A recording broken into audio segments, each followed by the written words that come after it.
लियुहिक़्क़ल हक़्क़ वयुब्तिलल बातिल वलौ करिहल मुजरिमून।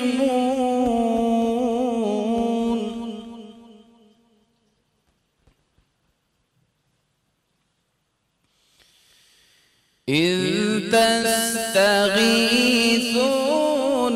रब्बकुम फस्तजाब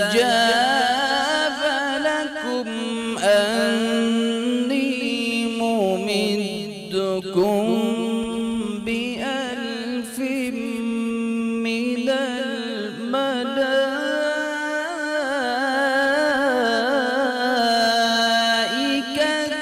मुर्दिफीन।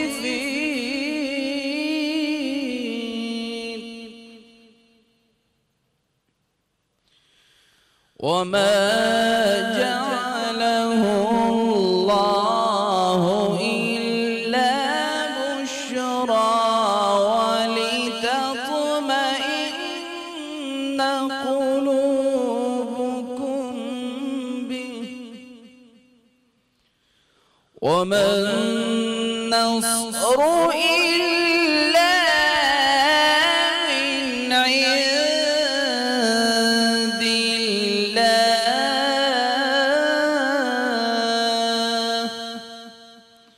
इन्नल्लाह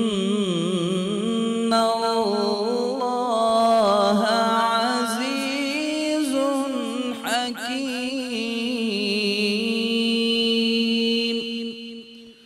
सदक़ल्लाहुल अज़ीम।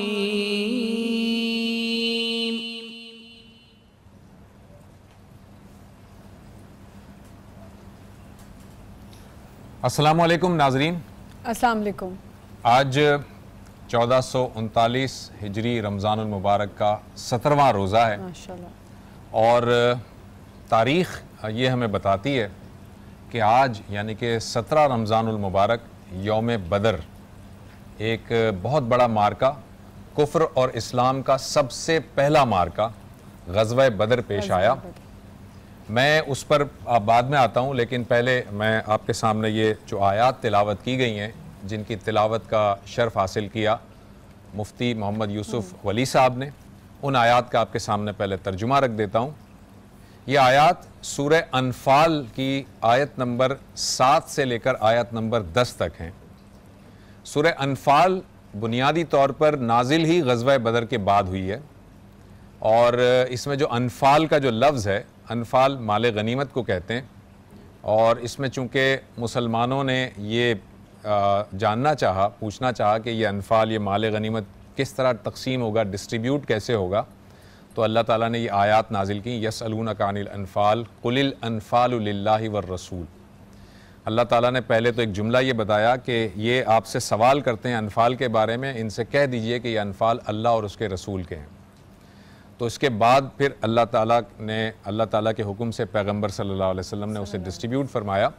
लेकिन ये सूरह अनफाल में चूँकि ग़ज़वा बदर के अहवाल कुछ जगहों पर मौजूद हैं, तो जो आयत आपके सामने रखी गई, आयत नंबर 7 से 10, उसमें अल्लाह ताला फरमाते हैं, याद करो वो मौका जबकि अल्लाह तुमसे वादा कर रहा था कि दोनों ग्रोहों में से एक तुम्हें मिल जाएगा। तुम चाहते थे कि तुम्हें मिले, मगर अल्लाह का इरादा यह था कि अपने इरशादात से हक को हक कर दिखाए और काफिरों की जड़ काट दे, ताकि हक हक होकर रहे और बातिल बातिल होकर रह जाए, खा मुजरिमों को ये कितना ही नागवार क्यों ना हो। और वो मौका जबकि तुम अपने रब से फरियाद कर रहे थे, जवाब में उसने फरमाया कि मैं तुम्हारी मदद के लिए पै दर पै 1000 फरिश्ते भेज रहा हूं। ये बात अल्लाह ने तुम्हें सिर्फ इसलिए बता दी ताकि तुम्हें खुशखबरी हासिल हो और तुम्हारे दिल इससे मुतमईन हो जाएं, वरना मदद तो जब भी होती है अल्लाह ही की तरफ से होती है। यकीनन अल्लाह ज़बरदस्त और दाना है। सदक़ल्लाहुल अज़ीम। इस आयात के अंदर अल्लाह ताला ने ये बताया कि हमने तुमसे वादा किया था कि तुम्हें उन दोनों ग्रोहों में से कोई एक ग्रोह मिल जाएगा। ये एक बात की है ना। ठीक है। हम अपने नाजरीन की दिलचस्पी के लिए बता दें, ग़ज़वा बदर का जो पस मंज़र है उससे पीछे के बहुत सारे वाक़यात तो हैं मौजूद, लेकिन सिर्फ ग़ज़वा बदर का जो पस मंज़र है मैं वहाँ अगर बताऊँ तो ज़रा अपने जहन में रखिएगा एक चीज़। अगर आप दुनिया का नक्शा सामने रखें, मैप को सामने रखें, तो यूं समझ लीजिए कि ये मक्का जो है वो जुनूब में वाक़ है। उस मक्का से थोड़ा सा ऊपर जाते हैं शुमाल की जानिब तो मदीना आता है। ठीक है। और मदीना से थोड़ा सा और ऊपर शुमाल की जानिब जाएं तो शाम का इलाका आता है। तो गोया शाम और मक्का के दरमियान में मदीना है। अब हुआ यह था, ग़ज़वा बदर से कुछ रोज पहले शाम से एक तिजारती काफिला, काफिरों का तिजारती काफिला शाम से माले तिजारत लेकर मक्का की तरफ जाना था, रवाना होना था। तो जाहिर है उसे मदीना में से गुजरना था। अब उनको काफिरों को यह लगा कि अगर हम मालो दौलत लेकर मदीना से गुजरेंगे तो मदीना के मुसलमान हम पे हमला कर देंगे। क्योंकि उस वक्त जो है वो काफी रिफ्ट चल रही थी, बहुत टेंशन थी, तो उनको ये लगा कि हम उस पर हमला कर देंगे। तो वहां पर उनके जो सरदार थे, उस काफिले के जो सरदार थे, वो हजरत अबू सुफियान थे, जो उस वक्त तक ईमान नहीं लाए थे। सही। उन्होंने मक्का में ये पैगाम भिजवाया कि आप हमारी मदद के लिए आइए, ठीक है, वरना हमारा काफिला लुट जाएगा। सही। तो अब मक्का से एक लश्कर निकला, 1000 लोगों का लश्कर। मक्का से 1000 लोग निकले अपने उस काफिले को बचाने के लिए, और वो काफिला शाम से चला मक्का की जानिब। और मदीना, ये अब दो ग्रोह हैं, एक वो काफिले वाला ग्रोह है और एक ये शाम, ये जो मक्का से जो लश्कर निकला, ये वो दो ग्रोह हैं जिनका अल्लाह ताला ने बताया कि तुम्हें इन दोनों में से कोई एक ग्रोह मिलेगा। ठीक है। अब जाहिर है आसान ग्रोह कौन सा था? आसान ग्रोह वो था जिसके पास मालो दौलत था, वो जंग की नीयत से तो नहीं निकले थे। और जो मुश्किल ग्रोह था वो ये था जो जंग के लिए 1000 लोग आए थे। तो नबी अकरम सल्लल्लाहु अलैहि वसल्लम, मुख्तलिफ जगहों से मैं मफहूम बयान करता हूँ, आप सल्लल्लाहु अलैहि वसल्लम ने सहाबा को जमा किया और आपने फरमाया कि हमें जो है वो कहाँ जाना चाहिए। तो ज्यादातर लोगों का ख्याल ये था कि हमें काफिले वालों पर हमला करना चाहिए। तो अल्लाह ताला ये कह रहे हैं कि तुम चाहते थे कि कमजोर तुम्हें मिल जाए, जबकि अल्लाह ये चाहता था कि हक हक हो जाए और बातिल बातिल हो जाए। आज फैसला होकर रहे। सही। तो अल्लाह ताला की मसलिहत ये थी कि वो काफिला सेफली निकल जाए और इसके साथ आपकी जो है वो लड़ाई। अच्छा जुबैर साहब, इसको ग़ज़वा बदर को यौमुल यौमुल फुरकान का मतलब है कसौटी वाला दिन। कसौटी जिसे कहते हैं ना, कसौटी का मतलब है फैसले का दिन, फैसले का दिन, फर्क कर देने वाला दिन और फैसले का दिन। और इस दिन फैसला कर दिया अल्लाह ताला ने कि 313 एक तरफ थे और 1000 एक तरफ थे। और वो 313 अल्लाह के हुक्म से और अल्लाह की मदद से गालिब आए। और उसमें शहीद मेरे ख्याल से 14 हुए, सिर्फ 14 मुसलमान उसमें शहीद हुए।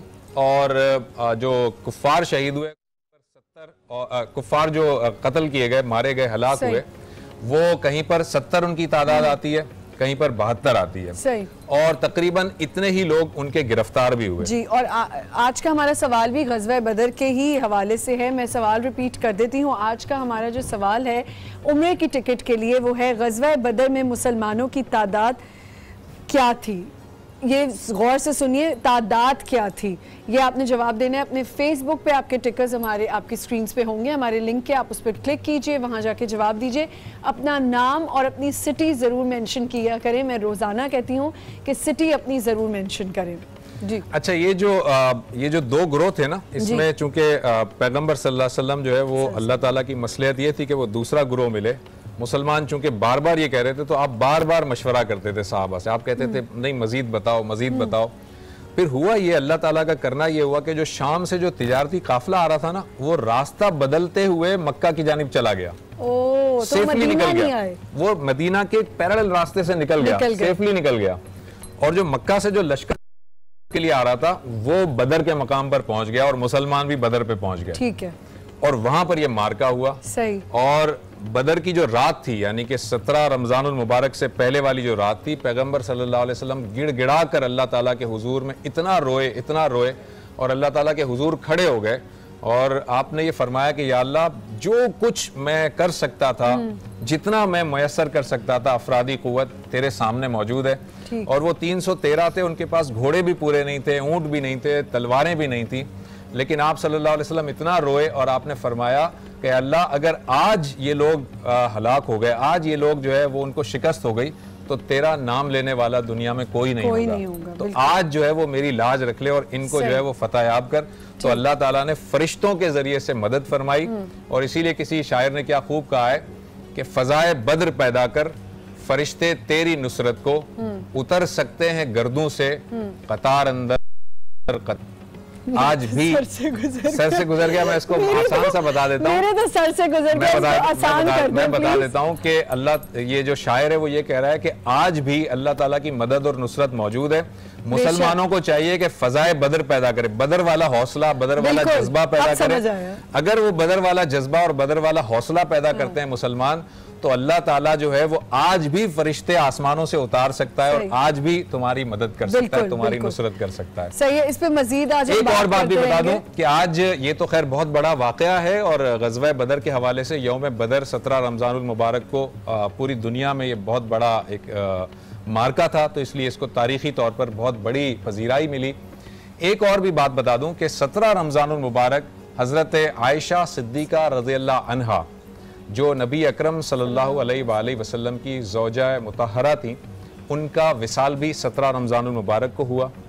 और उसके साथ साथ एक और साल में हज़रत रुक़ैया रज़ियल्लाहु अन्हा जो नबी अकरम सल्लल्लाहु अलैहि वसल्लम की बेटी हैं, उनका विसाल भी 17 रमज़ानुल मुबारक ही को हुआ।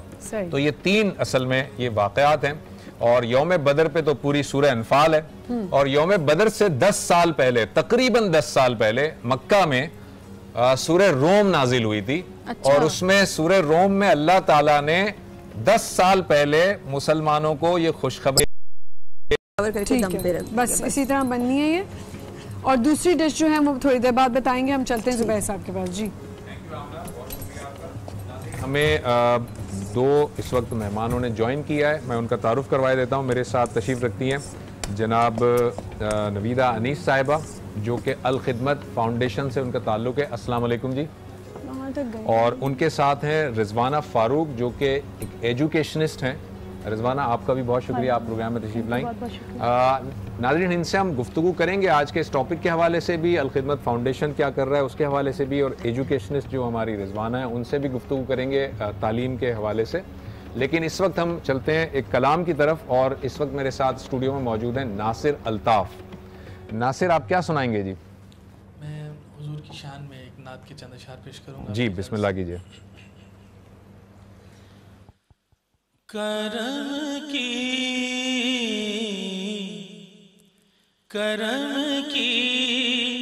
एक नजर सरकार आली या रसूल अल्लाह, करम की एक नजर सरकार आली या रसूल अल्लाह, खड़े हैं आपके दर पर सवाली या रसूल अल्लाह। और नबी तो और भी दुनिया में आए हैं बहुत, लेकिन नबी तो और भी दुनिया में आए हैं बहुत, लेकिन तुम्हारी शान है सबसे निराली या रसूल अल्लाह। और शहनशाह मदीना हो अता हसन का सदका, शहनशाह मदीना हो अता हसन का सदका, के मोदत से मेरी झोली है खाली या रसूल अल्लाह। और ये ठानी है कि जब तक दामन मकसद न भर जाए। ये ठानी है कि जब तक दामने मकसद न भर जाए, नहीं छोड़ूंगा मैं रोज़े की जाली या रसूल अल्लाह। नहीं जो टारगेट है वो ये है कि जो स्ट्रीट चिल्ड्रन है या गरीब बस्ती के जो बच्चे हैं उनको ये पढ़ाती हैं, free of cost education, books देना, यूनिफॉर्म देना, ये सब कुछ इनका है। दोनों से हम बात करते हैं। आपसे पहले मैं ये जानना चाहूँगा नवीदा साहिबा कि अल खिदमत फाउंडेशन को एक तो ये बताइए कि कितना अरसा हो गया सर्व करते हुए, और दूसरा ये कि किन किन एरियाज़ में, किन किन सेक्टर्स में अल खिदमत जो है वो अपने खिदमत अंजाम दे रही है। ऐसा है कि अल खिदमत एक्चुअली जमात इस्लामी के मौलाना मौदूदी रहमतुल्लाह जिस वक़्त पाकिस्तान बना है, जी जी, उस वक़्त से उनकी इंस्ट्रक्शंस थी। तो गोया अल खिदमत की एज वही है जो पाकिस्तान की एज है, ठीक, उसी दिन से अल खिदमत काम कर। किन किन एरियाज़ में आप लोग काम करते हैं मोस्टली? हमारे 7 एरियाज़ ऑफ वर्क हैं। जी जी। और अल्हम्दुलिल्लाह बुनियादी ज़रूरियात ज़िंदगी जितने भी एक इंसान के होते हैं वो 7 एरियाज़ उनको कवर करते हैं। अच्छा। उसके अंदर एजुकेशन है, उसके अंदर अपना क्लीन वाटर एक ज़रूरत है इंसान की, ठीक है। फिर डिज़ास्टर कभी आता है तो उसको वक़्त मामला चाहिए होती है। हेल्थ सेक्टर, तालीम है, सेहत है, कफ़ालत यतामा है। अच्छा। और मवाख़ात एक है हमारा जो उसका काम ये है कि फ्री मतलब बग़ैर सूदी कर्ज़े वो हम फराहम करते हैं। मवाख़ात में ले जाते हैं। उसको हमने नाम मवाख़ात कर दिया। ठीक है। उसके अलावा कम्युनिटी सर्विसेज हैं। Right. All sort of community services जो एक इंसान को ज़रूरत पड़ती है, और ख़वातीन को मेनली हम एड्रेस करते हैं, ख़वातीन। तो आपका जो है वो ये पूरे पाकिस्तान की अगर मैं बात करूं अल खिदमत के हवाले से, तो आपका ओवरऑल पाकिस्तान का बजट कितना है, एनुअल बजट? 5.25 करोड़, सॉरी अरब। 5.25 अरब। 5.25 अरब है। ऑल ओवर पाकिस्तान बात कर रही है ना आप? 5.25 अरब है। तब तो यानी कि इसमें आपको ये मिल जाता है इतना फंड इजीली?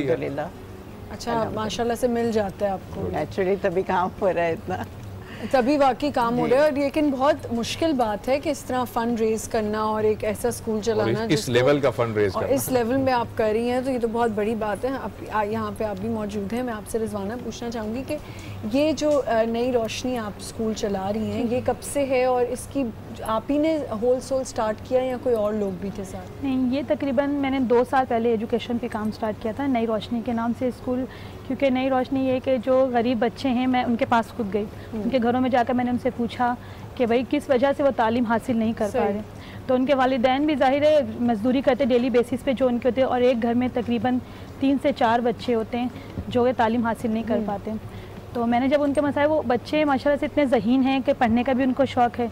अभी तो ये है कि 2 साल पहले जब मैंने स्टार्ट किया था तो मैंने खुद इनको सिर्फ बुक्स वगैरह प्रोवाइड की थी इनके घरों में जाकर। अच्छा। क्योंकि मेरे पास जगह नहीं थी, क्योंकि ज़ाहिर रेंट पे लेके मुझे स्टार्ट करना था, क्योंकि मेरे पास सपोर्ट किसी का नहीं था। दूसरा ये कि लेकिन ये है कि प्रॉपर एक स्कूल होना चाहिए जहाँ पे डेली बेसिस पे वो लोग आएँ और तालीम हासिल करें। अलग-अलग स्कूल आने का एक अलग सिस्टम होता है और घरों में पढ़ने का। घरों में ज़रूरी नहीं है कि वो बच्चा इतना इनकरेज भी नहीं होता जब तक वो स्कूल नहीं आता। सही, ये बात सही है। जी जी। और दूसरी बात ये है कि अभी मैंने तकरीबन 6-7 महीने हुए जो मैंने एक रेंट पे लिया है रूम ना, सिर्फ एक रूम है जिस पे 1 to 5 क्लास के बच्चे बैठ के पढ़ते हैं, 50 बच्चे जो 1 टाइम में। उसमें यह है कि इनको दीनी तालीम भी मुफ्त दी जाती है, जिसमें सिपारा, कुरान मजीद की तालीम वगैरह होती है। अलग अलग क्लासेस के हैं जिनको मैं खुद पढ़ाती हूँ, यानी कि 8:30 बजे से लेकर 12:30 बजे तक उनको खुद पढ़ाती हूँ। तो कितना स्टाफ है, कितनी फैकल्टी है और आप लोग कितने लोग हैं साथ? नहीं, अभी तो यह है कि मैं और मेरे हस्बैंड सपोर्ट कर रहे हैं। कोई टीचर्स नहीं है? कोई नहीं, मैं क्योंकि मैं क्या स्ट्रेंथ क्या है बच्चों की? कितने बच्चे हैं?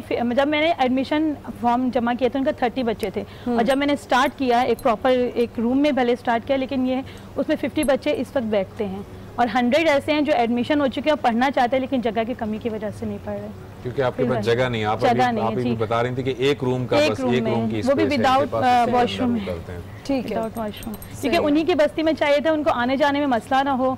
जाहिर है तो क्या रिस्पॉन्स है बच्चों का, उनकी रिस्पॉन्स तो माँओं का? माशाल्लाह बहुत अच्छा है। वहाँ ऐसी बड़ी बड़ी लड़कियाँ यानी कि 13-14 साल की बच्चियाँ ऐसी हैं जो बहुत बापर्दा होती हैं, घरों से निकलती नहीं हैं। ठीक है। तो जब मैंने उनके पेरेंट्स से पूछा कि ये तालीम हासिल क्यों नहीं कर पा रही, तो उन्होंने यही कहा कि तालीम हासिल करेंगी क्या, घरों में बच्चों को संभालती हैं, छोटे बहन भाइयों को घरों में काम करती हैं, लेकिन उन लड़कियों को भी तालीम हासिल करने का बहुत शौक़ है। तो उन्होंने, अब मैं जैसे खुद पढ़ाती हूँ, मैं लेडीज़ हूँ, तो वो आती हैं मेरे पास माशाल्लाह से पढ़ती हैं, लेकिन उनको तालीम से हट के भी यानी कि कुछ हुनर सीखने का शौक़ है, जैसे घर में कोई रोज़गार कर सकें ये लोग, जैसे सिलाई का हो गया या ब्यूटिशियन का हो गया। आपकी अपनी क्वालिफिकेशन क्या है? मैंने बीकॉम किया और मैं एज अ न्यूज़ कास्टर रह चुकी हूँ पीटीवी से। आप न्यूज़ कास्टर भी रह चुकी हैं? अच्छा, तो आप इस तरह भी कर सकते हैं कि आप टैलेंट की बात कर रही हैं तो आप किसी से हेल्प ले लें कि कोई सिलाई कढ़ाई करा दे आके, इस तरह की लेकिन चीजें। अभी ये है कि मैं टीचर्स भी हायर करती हूँ तो जाहिर उनको सैलरी देना होगा, क्योंकि मैं तो फ्री पढ़ा रही हूँ, वो तो फ्री नहीं पढ़ाएंगे। नहीं पढ़ाते, बिल्कुल से। भले अगर लोग काम करना चाहते हैं यहाँ पे इस प्लेटफॉर्म से, अगर आप समझते हैं कि आप वहाँ जो नियर कोई रहता है, उनके करीब लोग रहते हैं, वो अगर पढ़ाना चाहती हैं, मुझे ऐसा तो बहुत होंगे कि बच्चियाँ जो हैं वो इंटर करती हैं, छुट्टियाँ हो जाती हैं, मैट्रिक करती हैं, काफ़ी लंबी छुट्टियाँ होती हैं, तो अगर आप इनकी मदद करें तो ये बहुत अच्छी चीज़ है। अच्छा, मुझे ये बताइएगा नवीदा साहिबा कि आपकी जो ये अभी मैंने पम्फलेट आपके देख रहा था अल-खिदमत के, इसमें लिखा है कि दीनी और दुनियावी तालीम, बेहतरीन ताम और क़याम वगैरह, तो इसका मतलब वो कोई ऐसे हॉस्टल्स या कोई इस तरह के स्वीट होम टाइप की फैसिलिटी है आपकी या क्या है? ये आगोश होम्स जो हैं, इसकी आप बात कर रहे हैं ना, आगोश होम्स, तो ये तो आप देखें बिल्डिंग से आप अंदाजा कीजिए ना, तो यहाँ तो हमारे पास तो अल्हम्दुलिल्लाह 300, 400, 500 बच्चे तक एक आगोश के अंदर सेटल हैं। ठीक है। अच्छा, ये आपके यतामा हैं सारे? सब यतामा, ठीक, यतीम है। और जी बताइए। जी, आप पहले कंप्लीट करें फिर मुझे आपसे एक सवाल करें। जी, इसके अंदर ऐसा है कि हमारे इस वक्त 10 आगोश होम्स चल रहे हैं। ठीक है। और 6 जो हैं अंडर कंस्ट्रक्शन हैं। सही। ये सारे कराची में या नहीं ऑल ओवर पाकिस्तान, पूरे पाकिस्तान की? अच्छा, मुझे जो कंसर्न है वो ये है कि जब आप इन एक आगोश होम अगर आप कहती हैं, तो ऐसा सिस्टम है कि कोई एक मदर है इनकी जो सारे बच्चों को, जैसे एक और हमारा एनजीओ ऐसा जहाँ पे एक मदर है और वहाँ पे जी एक घर दे दिया जाता है जहाँ एक खातून होती हैं जो खुद भी अगर बेवा हैं या उनके पास घर नहीं है तो वो वहाँ शिफ्ट हो जाती हैं। क्या आप लोगों ने ऐसा सिस्टम रखा हुआ है कि इन बच्चों की हेड कौन है? इसके अंदर एडमिनिस्ट्रेटर भी होते हैं, वार्डन भी मतलब है हमारी, और उसके अंदर इस तरीके से बॉयज़ का जो हमारा पूरा सेटअप है उसके अंदर तो किसी को बीच में कमरों के अंदर नहीं रह रहे होते ना, उनको इतनी ज़रूरत भी नहीं होती। कैमरे ज़रूर लगाए हुए होते हैं और तो है, हाँ जी, वो सारा उसकी सिक्योरिटी उनका होता है सारा। बच्चियों का जो सेटअप हम बनाते हैं उसके अंदर हमारा वही सेटअप है जैसे आप बता रही हैं कि उसके अंदर हमारे अभी इस वक्त अंडर कंस्ट्रक्शन है हमारा शेखुपुरा पे एक आगोश होम है, 250 बच्चियों के लिए बन रहा है। उसकी कंस्ट्रक्शन इस तरीके से की जा रही है कि 8 बच्चियां एक कमरे में, 8 बिल्कुल साथ ही एक कमरे में, और इन द मिडल एक सूट टाइप है जो उसकी मदर टाइप होगी, एक आगोश जैसे माँ की मोहब्बत वाला एक घर की फीलिंग एक बच्ची को देने के लिए। और तो उस तरीके से उसके तो उनको उनके ऊपर एक निगरान भी होंगी, उनको मोहब्बत और शफकत भी देंगी, उन्हें टैलेंट भी सिखाएंगी, आदाब भी सिखाएंगी, वो सारा वो सब उनके साथ वो सारा, और उनकी स्कूलिंग, फिर उनकी तालीम, उनका तालीम तो नेचुरली उनके स्कूल के साथ ही आ जाती है, दीनी तालीम भी। अच्छा, ये जो आपकी प्लीज लेट मी कंप्लीट। जी जी जी। दीनी तालीम भी उनकी, दुनियावी तालीम भी, फिर उनकी जो है मेडिकल उनके चेकअप्स। अच्छा, वेरी नाइस। उनके मेडिकल चेकअप्स, हेल्थ वाइज उनका पूरा वो बना हुआ होता है, हमारा मेन्यू बना होता है, पूरा चार्ट होता है, उसके मुताबिक उनकी होती है, न्यूट्रिशन उनका ख्याल रखा जाता है, आउटडोर एक्टिविटीज़ उनकी होती हैं, उनको स्किल्स सिखाए जाते हैं। आप समझें एक पूरी पर्सनैलिटी चेंज हो जाती है। अच्छा, मुझे ये बताइएगा कि एक बच्चा या बच्ची आपके इस आगोश में जब इन होता है, वो छोटा है, आप उसको जो है वो पूरा का पूरा ब्रॉटअप करते हैं, पूरे एजुकेशन देते हैं, वो कब तक इस आगोश के साथ रहता है और कब ऐसा होता है कि फिर आप उसको जो है वो अब फ्री कर देते हैं, यानी अपने पाँव पे खड़ा हो जाता होगा या शादी हो जाती होगी, क्या कहाँ तक जाता है? जी, इसका तरीकाकार हमारा इस तरह से है कि 6 साल के बच्चे को लेते हैं हम, ठीक है, और 16 साल की उम्र तक मैट्रिक यानी कि बच्चा हमारे साथ ही करता है। उसके बाद क्योंकि हमारा काफ़ी अरसे से चल रहा है, इस सारे सेटअप के अंदर फिर हमने देखा कि 16 साल के बाद भी बच्चे को एक गाइडेंस की ज़रूरत होती है, बिल्कुल होती है। तो हमने अब उसको एक्सटेंड कर दिया है ओके कि अब वो 10 साल की बजाय 12 साल हमारे साथ रहेगा। ठीक है, ठीक है। तो अब वो FA तक यानी कि उसकी तालीम होगी और उसके बाद आगे फिर अगर वो उसके अंदर है टैलेंट, उसके अंदर पढ़ना चाहता है, तो हम उसके अंदर एक स्कॉलरशिप्स जो है वो भी हमारा इसके अंदर तालीम के सेटअप के अंदर एक मौजूद है कि इसके अलावा भी हमारे अल्फला स्कॉलरशिप है और स्कीम है पूरी। उसके अंदर जो स्टूडेंट्स हैं जिनको तालीम के हवाले से फंड्स चाहिए होते हैं वो हम प्रोवाइड करते हैं। तो अपने बच्चों को तो हम कैसे छोड़ेंगे जब हम बाहर के बच्चों को भी एंटरटेन कर रहे हैं। ठीक है। बिल्कुल सही।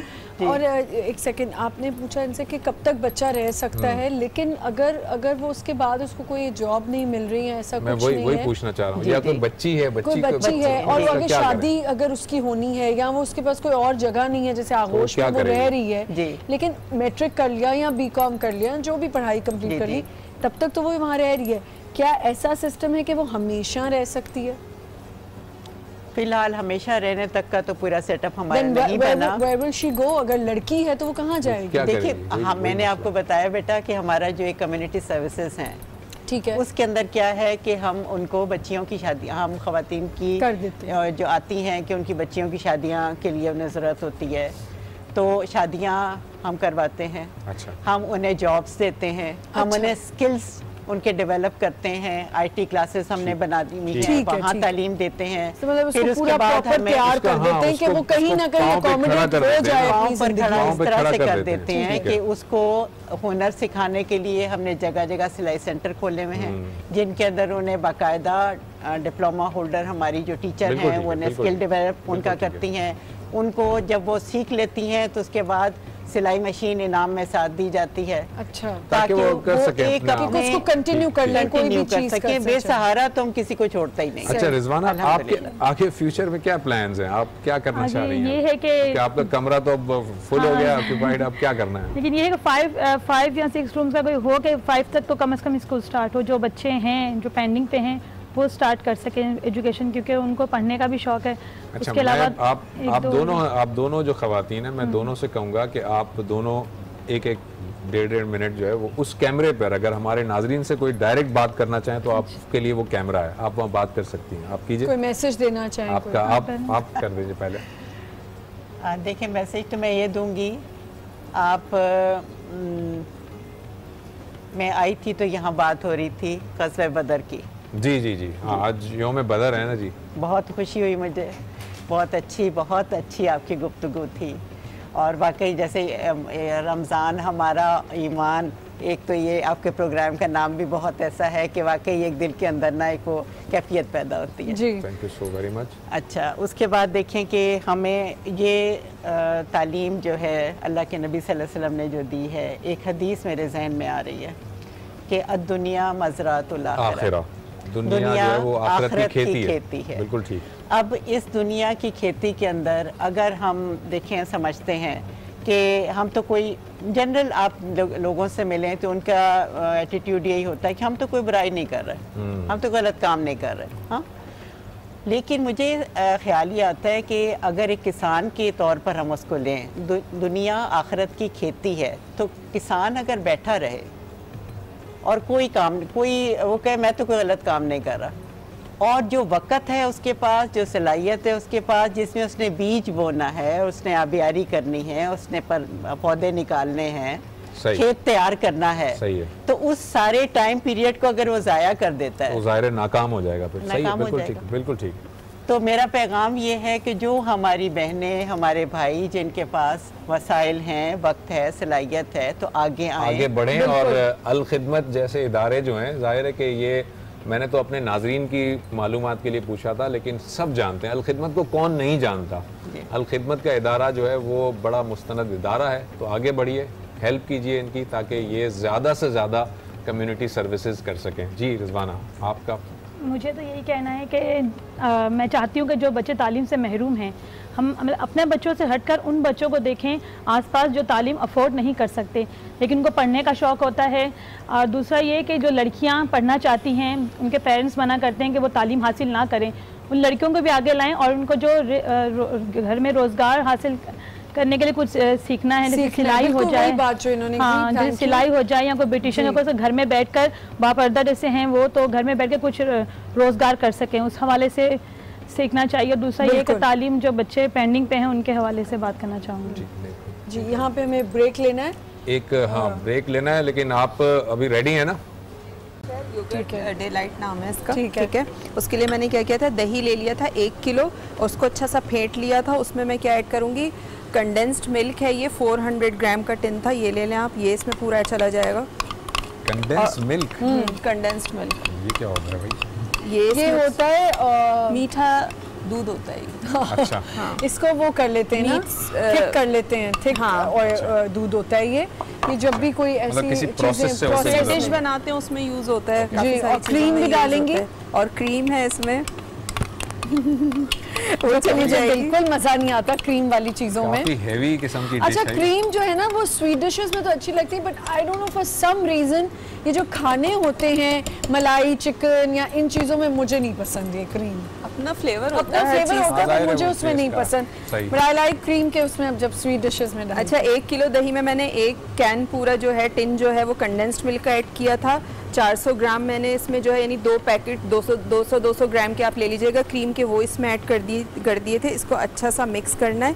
मिक्स करने के बाद आपको क्या करना है, ये फ्रूट कॉकटेल का टिन था बड़ा वाला, ये पूरे इसमें मैं ऐड कर दूंगी। अगर घर में फ्रूट कॉकटेल नहीं है तो फ्रेश फ्रूट्स हैं, आप वो भी इसमें ऐड कर सकते हैं। ठीक है, बस इसको मिक्स करके फ्रिज में रख दें बिल्कुल ठंडा या करके, या तो शॉर्ट ग्लासेस होते हैं उसमें सर्व करें, मैं इस वाले ग्लासेस में सर्व करूंगी। ठीक है।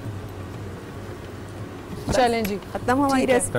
अच्छा आप सवाल भी आज का रिपीट कर रहे हैं। आज का सवाल ये है जी, आज जो हमारा उम्रे का जो टिकट होता है उसके लिए सवाल ये, आज चूंकि यौम बदर है तो ये बताइएगा कि ग़ज़वा बदर में मुसलमानों की कुल तादाद कितनी थी जो कि उस बदर के मैदान में मौजूद थे। मुसलमानों की कुल तादाद बतानी है, बहुत मशहूर है, बहुत ज़्यादा लोग सुनते हैं पढ़ते हैं।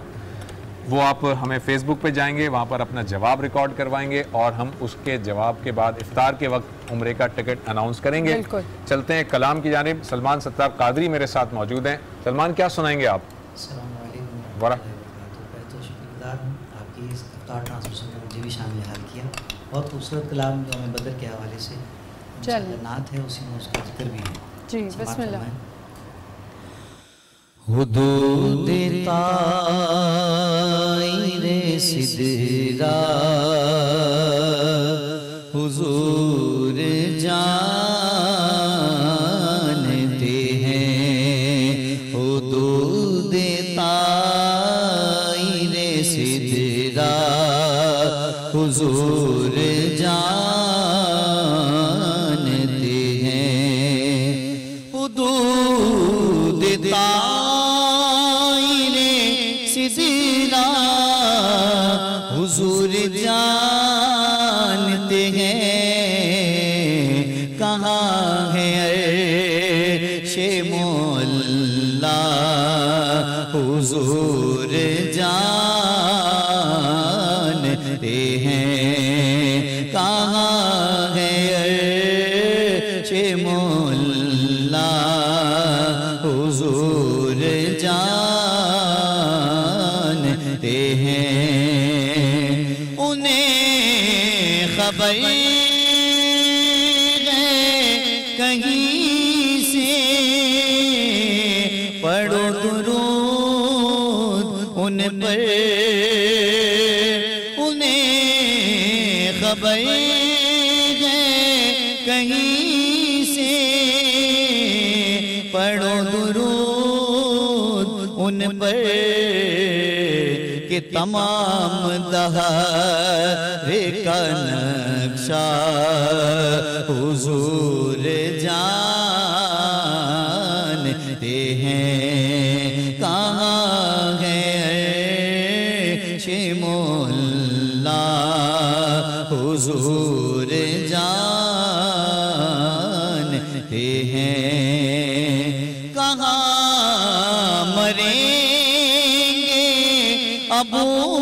जहल उतबाओ शैबा कहाँ मरेंगे अबू जहल उतबाओ शैबा के जंग बदर का नक्शा हुजूर जानते हैं कि जंग बदर का नक्शा हुजूर जानते हैं। शिमोल्ला हुजूर जानते इसीलिए तो सुलाया है अपने पहलू में, इसीलिए तो सुलाया है अपने पहलू में कि यार गार का रुतबा हुजूर जानते हैं कि यार गार का रुतबा हुजूर जानते हैं। कहाँ है शिमोल्ला हुजूर जानते हैं। जज़ाकल्लाह जी। ये थे सलमान सत्तार कादरी और इस कलाम में एक छोटा सा एक शेर था कि कहाँ कत्ल होंगे अबू जहल उतबा और शैबा हुजूर जानते हैं। ये पैगंबर सल्लल्लाहु अलैहि वसल्लम ने ग़ज़वा बदर के इब्तिदा में, उससे शुरू होने से पहले ही मुसलमानों को ये बता दिया था कि इस जगह अबू जहल कत्ल होगा, मारा जाएगा, इस जगह फ़लाँ काफिर मारा जाएगा, इस जगह फ़लाँ काफिर मारा जाएगा। और बई नहीं हुआ यही कि जब जंग ख़त्म हुई और लोगों ने देखा तो उसी मकाम पर अबू जहल मारा हुआ पाया गया जहाँ पर पैगंबर सल्लल्लाहु अलैहि वसल्लम ने ये बात बताई थी। ये ज़ाहिर है अल्लाह रब्बुल इज़्ज़त की तरफ से पैगंबर को ये बता दिया गया था और आप सल्लल्लाहु अलैहि वसल्लम ने ये मुजज़ाती तौर पर ये सारी चीज़ें मुसलमानों को बताई, मुसलमानों के दिलों को इत्मीनान हुआ इससे। और ज़ाहिर है सूरह अनफ़ाल अगर आप देखें तो सूरह अनफ़ाल में इसके बहुत सारी नक्शा के मंजर कशी की गई है सूरह अनफ़ाल के अंदर। मेरे साथ यहाँ पर रिज़वाना फ़ारूक साहिबा और नवीदा अनीस साहिबा मौजूद हैं। इनको हम इस सेगमेंट में अलविदा कहेंगे, लेकिन मैं आखिरी आपसे कहना चाहूँगा कोई पैगाम आप देना चाहें और आप भी देना चाहें तो। जी, मैं तो पैगाम ये देना चाहूँगी अपने व्यूअर्स को कि परसों हमने दिन मनाया है कफ़ालत यतीम का, 15 रमज़ान मुबारक। जी हाँ, जी हाँ।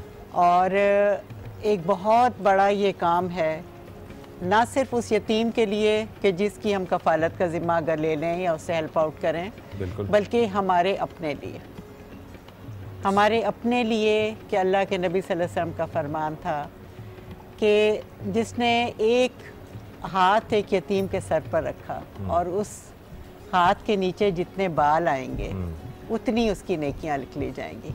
बेशक बेशक। बल्कि पैगंबर सल्लल्लाहु अलैहि वसल्लम, मुझे एक हदीस याद आ गई, आपने फरमाया कि जो यतीम के साथ शफ़क़त का बर्ताव करेगा वो क़यामत के दिन मेरे इतने करीब होगा जैसे ये 2 उंगलियां हैं। इस तरह से आपने ये सहाबा को तलकीन फरमाई और बहुत ज़ोर दिया है यतामा के साथ रवादारी का, शफ़क़त का, प्यार और मोहब्बत के बर्ताव का। जी आप। तालीम के हवाले से मुझे कहना है कि तालीम बहुत ज़रूरी है। हर किसी को तालीम है, तालीम के बगैर इंसान मुस्तक़बिल में कुछ कर नहीं सकता। तालीम से शऊर पैदा होगा और तालीम हासिल करने के लिए बच्चे जो हैं, जो मतलब के मुस्तहिक हैं, जिनको जो अफोर्ड नहीं कर सकते, हमें उनकी मदद करनी चाहिए। उसके अलावा ये है कि जो लड़कियां हैं तालीम से महरूम हैं, लड़कियों के तालीम के हवाले से बहुत कुछ है। ठीक है, तालीम के लिहाज से भी मैं चलें ग़ज़वा बदर से इसको जोड़ देता हूँ क्योंकि आज की मुनासबत से तालीम की जो इन्होंने रिजवाना ने कहा कि बहुत इंपॉर्टेंस है, वाकई इतनी इंपॉर्टेंस है कि मैं आपको बताऊं, गजवा जब ख़त्म हुआ, गजवा बदर, तो कुफ़ार जो है वो कैदी बना लिए गए। और जब वो कुफ़ारों का मामला नबी सल्लल्लाहु अलैहि वसल्लम के सामने पेश हुआ कि भाई इन कुफ़ार के साथ क्या किया जाए, या तो इन्हें कत्ल कर दिया जाए, मार दिया जाए, या इन्हें छोड़ दिया जाए, क्या किया जाए, मुआफ़ कर दिया जाए। बहुत सारे सहाबा किराम ने बहुत सारे मशवरे दिए, लेकिन फिर पैगम्बर सल्लल्लाहु अलैहि वसल्लम ने वो मशवरा पसंद फरमाया। आपने फरमाया कि इनमें से जो भी पढ़ा लिखा है काफिर, ज़रा गौर कीजिएगा, जो भी काफिर पढ़ा लिखा है उसे कहो कि हमारे 10-10 बच्चों को पढ़ाए, तालीम दे, और उसके एवज में फिदिये के तौर पर उसे छोड़ दिया जाएगा। अब आप यहाँ पर अंदाज़ा कीजिए कि वो काफिर थे, जाहिर है कि वो इस्लाम की शरीयत तो नहीं पढ़ाना चाह रहे थे, लेकिन वो पढ़ना लिखना सिखाने के लिए भी पैगंबर सल्लल्लाहु अलैहि वसल्लम ने उन काफिरों को इस बात पर मामूर किया, उनकी ड्यूटी लगाई कि वो मुसलमानों के बच्चों को पढ़ाएं, तो उनकी वो आज़ादी का वो परवाना बनेगा। इतनी इम्पोर्टेंट है ये। आप कुछ कहना चाह रही हैं जी? थोड़ा सा मैं कहना चाहूँगी कि हमारा तालीम के टॉपिक पर बात हो रही है, तो बहुत बड़ा काम है हमारा तालीम के अंदर भी। और मैं इस मुलाकात को गनीमत जानते हुए अपनी बहन को कहूँगी कि आप ज़रूर हमारे साथ अगर मिलती हैं तो हम आपके लिए रास्ते भी हमवार करेंगे। क्यों ना हम मिलकर करें, क्या खैर के काम में दूरी कैसी, वो है ना, वो ताअवनु अलल बिर्रि वत्तक़वा, बच्चे तालीम हासिल करें जो अफोर्ड नहीं कर सकते। बहुत अच्छी बात है। आप अगर ये आप दोनों हैंडशेक करते हैं और आप दोनों मिलकर ये करते हैं। मैं भी यही सोच रही थी जब मैं वहाँ किचन में थी कि मैं कहूँ कि आप क्यों नहीं इनको ज्वाइन कर लेती, क्योंकि आपको इतनी दिक्कत हो रही है हर चीज़ में, तो कि आप एक पढ़ी लिखी खातून है और आपने ये इनिशिएटिव लिया है अपने एंड पे, तो इसको आप क्यों नहीं मर्ज हो जाते और कोलैबोरेट करके इसको स्टार्ट कर लें। कितनी हमारे दरवाजे खुले हैं आपके लिए, ये बहुत ही अच्छी बात है और कि इन्होंने यहाँ पे जो है वो बहुत अच्छा हो गया जी। और हम आपके शुक्रगुजार हैं, आपने वक्त निकाला जी, थैंक यू, बहुत बहुत शुक्रिया। नाज़रीन, ग़ज़वा बदर पर हमारी गुफ्तगू जारी है। ये दोनों मेहमान तो अब रुखसत हो जाएंगे, लेकिन कुछ और गेस्ट हमारे साथ होंगे ब्रेक के बाद। ग़ज़वा बदर से मुताल्लिक़ गुफ्तगू को आगे बढ़ाएंगे छोटे से ब्रेक के बाद। साजिदा सलीम साहिबा, साजिदा साहिबा जो है वो डिप्टी डायरेक्टर कॉलेजेस हैं और एग्ज़ामिनेशन सिस्टम रिफॉर्म्स पे इनकी एक किताब भी मौजूद है, और ये भी मुख्तलिफ़ चैनल्स पर मुख्तलिफ़ हवालों से आपको नज़र आती हैं, मुख्तलिफ़ टॉक शोज़ में नज़र आती हैं। अस्सलाम वालेकुम जी। नाज़रीन, जैसा कि आप जानते हैं कि आज हम ग़ज़वा बदर पर गुफ्तगू कर रहे हैं, और आज गुफ्तगू को आगे बढ़ाने से पहले आज का सवाल मैं आपको सामने रख देता हूं कि ये बताइएगा कि ग़ज़वा बदर में मुसलमानों की कुल तादाद कितनी थी जो उस ग़ज़वे में शरीक थे। ये आपको फ़ेसबुक पे जाना है और फ़ेसबुक पे अपने जवाब को रिकॉर्ड करवाना है। अल्लामा साहब, ये बताइएगा कि ये जो ग़ज़वा बदर है इसका पस मंज़र क्या है? ये एक तो ज़रा ये भी बताइएगा कि ये इक़दामी जंग थी, ये दिफाई जंग थी, या इसके पीछे कोई एक बड़ा कोई पस मंज़र रहा है इसके पीछे कि जिसकी वजह से ये जंग वक़ू पज़ीर हुई? रहीम, देखिए, तारीख़ के औराक़ में बहुत सी गलत फहमियाँ और बहुत सी गलत तौजीहात पेश की गई हैं, और ज़रूरी है कि इनका तज़किया किया जाए और जायज़ा लिया जाए। बिल्कुल सही है। मशरकीन मक्का की दुश्मनी तो आपको ज़ाहिर है कि वो जब सरकार ख़त्मी मरतबत मक्के में थे तो उस वक्त वो उनकी जान लेने तक के दरपे हो गए थे। सही क्या। और ये जो आखिरी उनकी मीटिंग थी जिसमें ये था कि उनको निकाल दिया जाए, तो किसी ने निकाल दिया तो बाहर जाके मज़ीद फैलेंगे और उनका दीन फैलेगा और दीन होगा। सही। फिर वो कत्ल की साजिश की गई और सरकार आ गई। तो जब उन्होंने देखा कि वो सरकार निकल गए वहाँ से, तो दिन ब दिन इस्लाम जो है वो फैलता जा रहा था। मदीने वालों ने उनको वेलकम किया और दिन ब दिन इस्लाम बढ़ता जा रहा था। इस्लाम दरअसल जो है वो उन जो 3 बड़े सरदार थे मुशरिकीन मक्का के, इस सरदारी सिस्टम के निज़ाम के ख़िलाफ़ एक वो था, ऐलान जंग था एक तरह से, क्योंकि वहाँ आपको पता है कि इस्लाम में सरकार तो ग़ुलाम को भी साथ बिठा के खिलाने के लिए, और बिल्कुल तो वो जो मक्के के 3 बड़े सरदार थे, अबू सुफियान, अबू जहल और अबू लहब, उनके लिए ये एक बड़ा तकलीफ़देह अमल था कि ग़ुलाम जिसको समझते हों वो उनके बराबर आके बैठ जाए या उसको बराबर के हुकूक़ मिल जाए। तो वो इस्लाम को फलना फूलना नहीं देना चाहते थे। इसी असना में ये हुआ कि एक काफ़िला जो था वो जा रहा था, शाम से आ रहा था, शाम से मक्का के लिए जा रहा था, और उसके सरदार हज़रत अबू सुफियान थे। अबू सुफियान उसके सरदार थे। वहाँ पर एक गांव था, उस गांव में कुछ 2, 4, 5 मुसलमान लोग थे जो इस्लाम ले आए थे। उनके कुछ मवेशी भी थे, इस काफिले ने उनके मवेशी जो है वो उठा लिए और उनको मारा, और उस पर सरकार ख़त्मी मरतबत ने कुछ लोग वहाँ भेजे उनकी मदद के लिए, उनकी हिमायत के लिए। जब वो लोग यहाँ से गए, ये काफ़िला यहाँ से गया है मदद के लिए, तो अबू सुफियान ने हरकारे दौड़ाए मक्के में कि मुझ पर हमला कर दिया गया, बिल्कुल ठीक है, लिहाजा जो है वो मेरी मदद की जाए और काफिला जंग के लिए तैयारी की जाए। जब ये वहाँ पहुँचे तो इतने में अबू सुफियान का काफिला रास्ता काट के निकल चुका था, और वहाँ से लश्कर तैयार, मक्के से लश्कर तैयार हो गया 1000 लोग, 1000 लोगों, बिल्कुल ठीक है। और जब ये तैयार हो गया तो उन्होंने कहा भाई अब तो आ गया अबू सुफियान, ठीक है, मतलब जंग खत्म हो गई, बात खत्म। उसने कहा नहीं, बात खत्म नहीं हुई, अब तो हम जाके उन पर हमला करेंगे। तो वो हमले के लिए आए और वो चाहे बदर का कुआं एक है जिस पे उन्होंने पड़ाव डाला। इसमें 2-3 चीज़ें बड़ी खूबसूरत इस जंग के हवाले से जो उमूमन नहीं बयान की थी, जंग तो बयान की ही जाती है जंग के हवाले से। जब वो आए तो उन्होंने कुएं पे कब्जा कर लिया। अच्छा, ये बनी उमैया की एक सीरत रही है कि पानी पे कब्जा कर लो ताकि जो है वो इनको शिकस्त हो सके। और सरकार ख़त्मी मरतबे ने पूछा कौन जाएगा, कोई ना गया, तो हज़रत अली गए और उसके बाद वो उन्होंने वहाँ पे हटा के उनको और वहाँ से पानी वो लेकर आए। वहाँ 2 आदमी इन्होंने गिरफ्तार किए। उस वक्त तक मुसलमानों को ये नहीं पता था कि मुशरिकीन मक्का की तादाद कितनी है।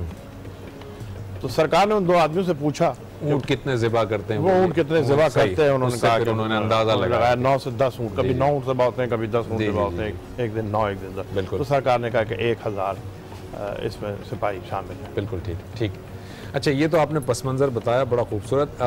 डॉक्टर साहब, मैं आपके पास आऊँगा। ग़ज़वा बदर को तो डिस्कशन हम करेंगे, लेकिन आज सैयदा आयशा सिद्दीक़ा रज़ी अल्लाह अन्हा का यौम विसाल भी है, और सैयदा रुक़ैया बिनते मोहम्मद सल्लल्लाहु अलैहि वसल्लम उनका यौम विसाल है। मैं चाहूँगा उस हवाले से भी उनके कुछ वाक़यात, उनकी कुछ फ़ज़ाइल से मुताल्लिक़। जी, बिस्मिल्लाहिर्रहमानिर्रहीम, नहमदुहु व सल्ली अला रसूलिल करीम। तारीख़ इस्लाम के अंदर जिस तरह बहुत सारे वाक़यात बड़े अज़ीम शान है कि भुलाए नहीं जा सकते, उससे ज़्यादा अहम कुछ शख्सियात हैं कि जिनके हमारे ऊपर, पूरी उम्मत के ऊपर इतने बड़े एहसानात हैं कि उसको फरामोश नहीं किया जा सकता। उनमें एक जनाब हुज़ूर अक़दस सल्लल्लाहु अलैहि वसल्लम की ज़ौजा महतरमा हज़रत सैयदा आयशा रज़ियल्लाहु तआला अन्हा सिद्दीक़ा तय्यबा ताहिरा रज़ियल्लाहु तआला अन्हा हैं। एक बहुत बड़ा वो हुज़ूर पाक सल्लल्लाहु अलैहि वसल्लम की ज़िंदगी का हिस्सा जो घरेलू खानगी उमूर से वाबस्ता था, उसका मेजर पार्ट समझिए कि हज़रत आयशा रज़ियल्लाहु तआला अन्हा ने लफ्ज़ बलफ्ज़ महफूज करके उम्मत तक पहुँचाया। चूँकि रसूल करीम सल्लल्लाहु अलैहि वसल्लम की हयात तय्यबा 2 पहलुओं पर मुश्तमिल है। एक तो उमूमी जो आम मोमिनीन के सामने होती है, और एक आपकी खानगी हयात तय्यबा। बिल्कुल, वो सारी जो ज़िंदगी है ज़्यादातर उसकी रिवायत हज़रत सैयदा आयशा रज़ियल्लाहु तआला अन्हा से मरवी हैं। और रसूल करीम सल्लल्लाहु अलैहि वसल्लम की ज़ाहिर है कि बहुत चहीती ज़ौजा महतरमा हैं। आप प्यार से उनको हुमैरा, सुमैरा, ये मुख्तलिफ़ अलक़ाब भी देते हैं। और रसूल करीम सल्लल्लाहु अलैहि वसल्लम की मिजाज शनास हैं, और अज़वाज मुतहरात के अंदर ये एज़ाज़ आप ही को हासिल है कि आप वो वाहिद ज़ौजा महतरमा है रसूल करीम सल्लल्लाहु अलैहि वसल्लम की कि जो कंवारी आपके हक़ में आई। बाकी जितने अज़वाज मुतहरात हैं वो तलाक़ याफ्ता थी। या और दूसरा ये कि बड़ी इनके जो उसमें आती है फजीलत, वो ये कि अल्लाह ताला ने कुरान मजीद में उनकी पाक दामनी की गवाही नाज़िल फरमाई। जी हाँ, बिल्कुल सही। तो जब वाक़या इफ़्क हुआ तो बड़ी रंजीदा थी अल्लाह पाक की तरफ से। पूरी सूरह नूर, उसके अंदर फिर पूरे इस्लाम के बहुत सारे अहकामात का नुज़ूल हुआ। एजाज़ात तो ज़ाहिर उनके इतने हैं कि अगर गिने जाएँ तो वो एक तवील फहरिस्त है, लेकिन मेन बड़े बड़े जो एजाज़ात हैं वो जो उनके मिसाल के उससे जिक्र करूँ। और एक बड़ा एजाज़ ये कि जिस हुजरा शरीफा में आज जनाब नबी करीम सल्लल्लाहु अलैहि वसल्लम आराम फरमा हैं, ये वो हज़रत सैयदा आयशा रज़ियल्लाहु तआला अन्हा का ही हुजरा है कि जहाँ पे आप आराम फरमा हैं और वहीं आपने दुनिया से पर्दा फरमाया। आपने ये जब कहा तो मुझे एक और चीज़ याद आ गई। उन्होंने अपने लिए भी एक जगह रखी थी, मगर हज़रत उमर रज़ियल्लाहु तआला अन्हु ने उनसे इजाज़त चाहिए कि मैं यहाँ पर दफन होना चाहता हूँ, है ना। तो ये बड़ा अजीब व गरीब वाक़या जी बिल्कुल कि ज़ाहिर हुजरे में जब रसूल पाक सल्लल्लाहु अलैहि वसल्लम आराम फरमा हो गए थे तो फरमाती है कि मैं, मेरे शौहर ज़ाहिर में उस कमरे में बिला हिजाब आ जाया करती थी। उसके बाद हज़रत सैयदना सिद्दीक़ अकबर रज़ियल्लाहु तआला अन्हु इस्तराहत फरमा हुए तो तब भी कहते हैं वो मेरे वालिद थे, तब भी मैं आ जाया करती थी। हज़रत सैयदना उमर बिन ख़त्ताब रज़ियल्लाहु तआला अन्हु की जब शहादत हुई तो हज़रत की ख्वाहिश थी हज़रत की कि भाई मैं भी अपने 2 रफ़ीक़ों के साथ यहाँ पे जगह पालूँ, इजाज़त चाहिए। और सैयदा आयशा रज़ियल्लाहु तआला अन्हा ने बड़ी दिक्कत आमेज़ उस अंदाज़ में जवाब भी दिया कि वैसे तो ये जगह मैंने अपने लिए इंतख़ब करके ख्वाहिश थी कि मैं यहाँ पे अपने रफ़ाक़ा के साथ रहूँ, लेकिन चूँकि उमर की शख्सियत इतनी बड़ी है कि उनकी इस ख्वाहिश के सामने मैं अपनी ख्वाहिश को कुर्बान कर देती हूँ। और फिर जब हज़रत उमर रज़ियल्लाहु ताला अन्हु वहाँ पर आराम फरमा हुए तो उसके बाद फिर वो वहाँ पे मुतहज्जिब होकर हिजाब करके तशरीफ़ लाती थी अगर कभी इस्लाम वगैरह पेश करना ना हो कि अब ज़ाहिर है कि यहाँ पे हज़रत उमर रज़ियल्लाहु ताला अन्हु भी आ गए। और एक बड़ा एहसास ये भी कि जब रसूल करीम सल्लल्लाहु अलैहि वसल्लम दुनिया से तशरीफ़ ले जा रहे थे, पर्दा फरमा रहे थे, तो आप सल्लल्लाहु अलैहि वसल्लम जो है वो हज़रत बीबी सैयदा आयशा रज़ियल्लाहु ताला अन्हा के सीने अक़दस से लगे हुए थे। मुस्तकिल आप उनके होंठों पर पानी फेर रही थी और मिसवाक चबा के आपने दी, मुस्तकिल आपके मिजाज शनासी के मुताबिक आपसे आपकी खैरियत दरियाफ्त कर रही थी। और बिल्कुल आखिरी लम्हात में भी वो अल्लाहुम्मा बिर्रफ़ीक़िल आला जब आपने फरमाया तो उस वक्त हज़रत बीबी सैयदा आयशा रज़ियल्लाहु ताला अन्हा के सीना सर के ऊपर आप गोद में थे। जी, ठीक है। तो इस तरह आप दुनिया से रुखसत हो। तो ये बड़े बड़े आज़ादा थे कि ज़ाहिर है कि रसूल करीम सल्लल्लाहु अलैहि वसल्लम की हस्ती और शख्सियत वो है कि हमारा अक़ीदा, पूरी उम्मत मुस्लिमा का अक़ीदा ये है कि आप सल्लल्लाहु अलैहि वसल्लम ने जिस पहाड़ पे, जिस दीवार पे, जिस जगह पे सिर्फ निगाह मुबारक डाल दी तो 10 तरीन दीवार पहाड़ है, जहाँ आपका कदम मुबारक लग गया तो वो ज़मीन या वो पहाड़ वो सबसे मुक़द्दस हो गया। तो वो हस्तियाँ जो रसूल करीम सल्लल्लाहु अलैहि वसल्लम के साथ रही हों, मुशर्रफ इस्लाम रही हों, उनका फिर मकाम हम बयान ही नहीं कर सकते। फिर ख़ास तौर पे अज़वाज मुतहरात का जो रिश्ता है वो बड़ा ज़बरदस्त। सैयदा रुक़ैया के हवाले से भी कुछ बताइए। हज़रत बीबी सैयदा रुक़ैया रज़ियल्लाहु ताला अन्हा, इनका रसूल करीम सल्लल्लाहु अलैहि वसल्लम की ज़ाहिर है कि ये साहबजादी हैं। वही बात आ गई कि जब एक आम चीज़ को हजर शजर वदर को जैसे हुजूर के एक साथ ताल्लुक़ होने की वजह से इतनी निस्बत है, वो हस्तियाँ जो हुजूर पाक सल्लल्लाहु अलैहि वसल्लम की शहज़ादियाँ हैं, हज़रत रुक़ैया हो गई, हज़रत ज़ैनब हो गई, हज़रत उम्म कुलसूम हो गई, हज़रत सैयदा बीबी फ़ातिमा रज़ियल्लाहु ताला अन्हा, इस पूरे गुलदस्ता जो आपके शहज़ादियों का है, उनमें हज़रत रुक़ैया रज़ियल्लाहु ताला अन्हा जो हज़रत उस्मान गनी रज़ियल्लाहु ताला अन्हु के निकाह में भी गई। और बद्र का इधर ज़ाहिर अल्लाह पाक ने इतना बड़ा वाक़या था, फ़तह अता फ़रमाई, खुशखबरी अता फ़रमाई, और उधर ये ख़बर आ रही थी कि जी हज़ूर पाक सल्लल्लाहु अलैहि वसल्लम की साहबजादी दुनिया से रुख़सत हो गई। और ये वाहिद मौका है जिसमें हज़रत उस्मान गनी रज़ियल्लाहु ताला अन्हु को अपनी ज़ौजा मोहतरमा हज़रत रुक़ैया की खबरगिरी के लिए पीछे छोड़ा गया था। जी, एक डिस्कशन जब आती है कि जी बीवी की तीमारदारी, बीवी के मेडिकल वो शौहर के ज़िम्मे है, यानी हमारे तक यूजुअल डिस्कशन होती है ना, मैं उनको मिसाल देता हूँ कि इससे बड़ा कोई मौका नहीं होगा कि जिस ग़ज़वा बदर को तारीख़ इस्लाम में सबसे बड़ी अहमियत हासिल है, उस ग़ज़वे में रसूल करीम सल्लल्लाहु अलैहि वसल्लम ने हज़रत उस्मान गनी रज़ियल्लाहु ताला अन्हु को हज़रत रुक़ैया की खबरगिरी के लिए छोड़ा। तो बहरहाल ये हज़रत रुक़ैया रज़ियल्लाहु ताला अन्हा हज़रत उस्मान गनी रज़ियल्लाहु ताला अन्हु के अक़द में रहीं और रसूल करीम सल्लल्लाहु अलैहि वसल्लम ने अपने 2 साहबजादियों उनके निकाह में दी थी, इसलिए उनको हज़रत ज़ुन्नूरैन भी कहा जाता है। तो ख़ास ग़ज़वा बदर वाले दिन ही अल्लाह पाक ने इधर फ़तह अता फ़रमाई और उधर दुनिया से वो भी पर्दा फरमा गई। तो रसूल करीम सल्लल्लाहु अलैहि वसल्लम की शहज़ादी हैं। अल्लाह पाक इन तमाम हस्तियों के तज़किरे की बदौलत हम गुनाहगारों पर भी करम और रहम फरमाए और हमें इनकी सीरतों पर चलने की और आगे इनके वाक़यात को बढ़ाने की तौफ़ीक़ अता फरमाए। डॉक्टर साहब, ये ग़ज़वा बदर की हम गुफ्तगू कर रहे हैं, तो हम देखते हैं कि जो वो जो है ना मवाजना तो किया नहीं जा सकता, 313 एक तरफ है, 1000 एक तरफ है, लेकिन आगे चलकर फिर हम देखते हैं कि हुनैन के अंदर, ग़ज़वा हुनैन में जबकि तादाद बहुत ज़्यादा थी, तो उसके बावजूद जो है वहाँ पर एक ऐसी कैफियत पैदा हो गई, शिकस्त वाली कैफियत पैदा होगी। तो ये वजह क्या थी? ग़ज़वा बदर के अंदर 313 कैसे हावी हो गए 1000 के ऊपर?